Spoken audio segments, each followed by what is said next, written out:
नमस्कार जय जगन्नाथ मो परेश कुमार मोर पीके कार्टून स्टूडियो यूट्यूब चैनल को सांग मैंने पुणी थे आपण स्वागत करुच्छे।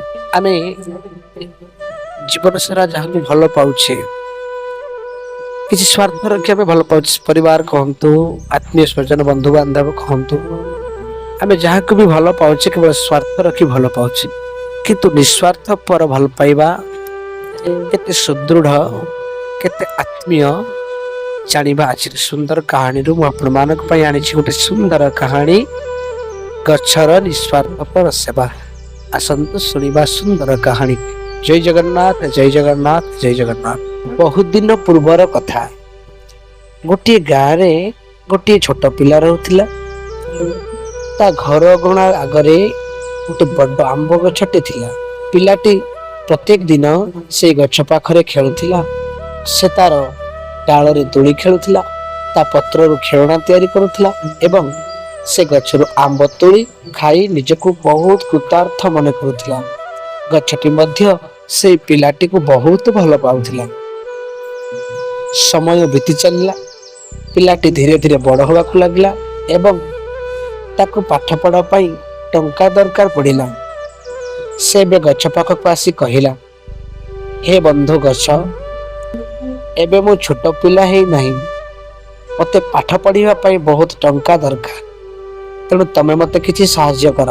गछटी कहिला, ठीक अछि, मो पाखरे तो टंका नहीं, किंतु तुमे मोर ए आंब को तुली नियो आ बाजार रे बिक्री कर आ तुम पाठ पढ़ा पई टंकार जोगाड़ कर। पिलाटी बहुत खुशी हो गला। से गछरु आंब तोलिला आ बाजार रे नहीं बिक्री कला एवं तार पाठ पढ़ार गुजराण मेटिला।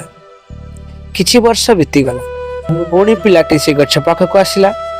कहीं ना एथर तार घर तैयारी पाई काठ दरकार थिला।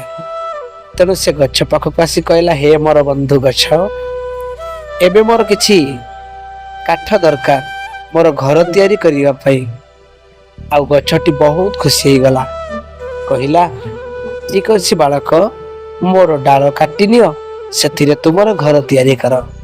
पिलाटी ताहा ही कला। से गछर डालटी को काटिला एवं से तार घर तैयारी कला। पुणी समय बीती चलिला। पिलाटी एबे युवक हो गला। तेणु से गछ पाखक आसी कहिला, हे बंधु, एबे मोर डंगा तैयारी करी मु गोटे दूर देश को जीवा पाई चाहूछि। तेणु डंगा तैयारी पाई मोर तो काठ आवश्यक। गछटी हसी हसी कहिला, ठीक अछि, तुमे मोर ए गंडीटी को काटी नियो आ सेथिरे डंगाटे तैयारी कर। बालक ताहा ही कला। गछर गंडीटी को काटी नेला आ सेथिरे गोटे डंगा तैयारी करी से विदेश को यात्रा कला। बहु वर्ष परे सेई पिलाटी केतेबेले वृद्ध हेई घर को फेरुथाय। आसी से गछ मूलर छिड़ा होला। देखिला कौन ना से गछटी आ पूर्व भली नहीं। गछटी केवल मूल सहायतार माटी रे छिड़ा हेछि। पिलाटी गछ पाखरे एतेबेले आसी छिड़ा हैला। गछटी कहूथाय, हे बंधु, मो पाखरे बे तुमको दवा पाई आ किछि भी नहीं।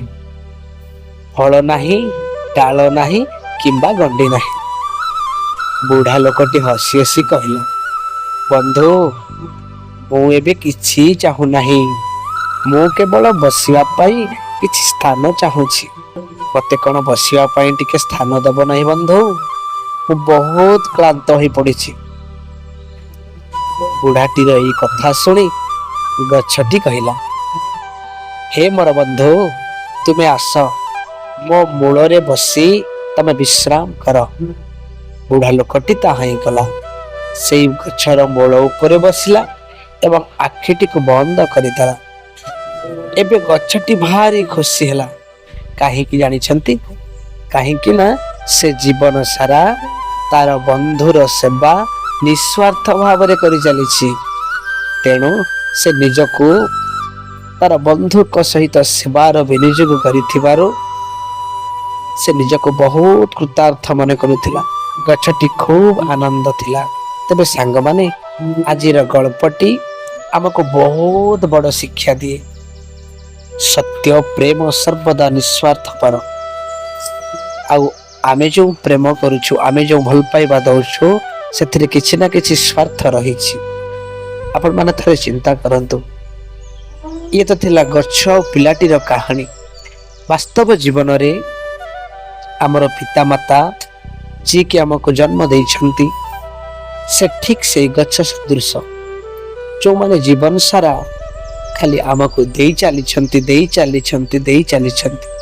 ତା ପ୍ରତିବଦଳରେ କେବେ ବି ସେ କିଛି ଆମକୁ ମାଗି ନାହାନ୍ତି। କିନ୍ତୁ ଆମର ପରମ କର୍ତ୍ତବ୍ୟ ପିତାମାତାଙ୍କର ସେବା କରିବା, ତାଙ୍କର ମନ ଜାଣି କାମ କରିବା, ତେବେ ଯାଇ ପିତାମାତାଙ୍କର ଋଣ ଆମେ କିଛି ମାତ୍ରାରେ ଶୁଝିପାରିବା। ଏ ଜନ୍ମରେ ଆମେ ତ ପିତାମାତାଙ୍କର ଋଣ ଶୁଝିବା ସମ୍ଭବ ନୁହଁ। ତେଣୁ ପିତାମାତାଙ୍କର ସେଇ ନିଃସ୍ୱାର୍ଥପର ସେବା ପାଇଁ ଆମକୁ ତା ପ୍ରତିବଦଳରେ କିଛି କର୍ତ୍ତବ୍ୟ କରିବା ପାଇଁ ପଡ଼ିବ। ଆଶା କରୁଛି ମୋ ଯୁବକ ଭାଇମାନେ ଏ କାହାଣୀଟିରୁ ନିଶ୍ଚିତ ଭାବରେ ଶିକ୍ଷାକୁ ଗ୍ରହଣ କରିବେ ଏବଂ ଜୀବନରେ କାର୍ଯ୍ୟରେ ଲଗେଇବେ। ଆମର ପିତାମାତା ହେଉଛନ୍ତି ଆମର ବଡ଼ ଦେବତା, ତାଙ୍କର ସେବା କରିବା ହେଉଛି ଆମର ପରମ କର୍ତ୍ତବ୍ୟ। ଜୟ ଜଗନ୍ନାଥ, ଜୟ ଜଗନ୍ନାଥ, ଜୟ ଜଗନ୍ନାଥ।